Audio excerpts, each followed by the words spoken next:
Welcome to the Salmon Runs YouTube. Enjoy the video.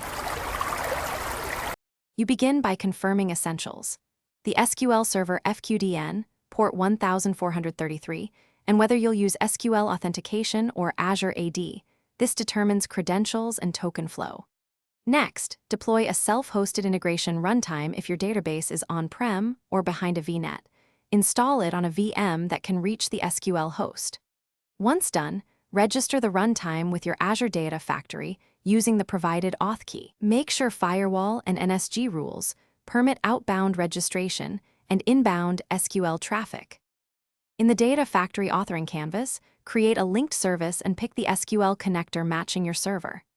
Enter the server name, database, and choose your authentication method, SQL credentials or managed identity, and supply secrets via Key Vault when possible. Select the self-hosted integration runtime you registered if the SQL instance is private.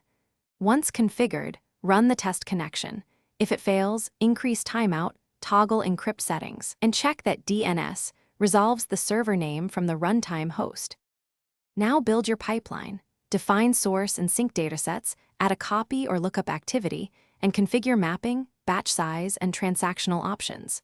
Publish and execute.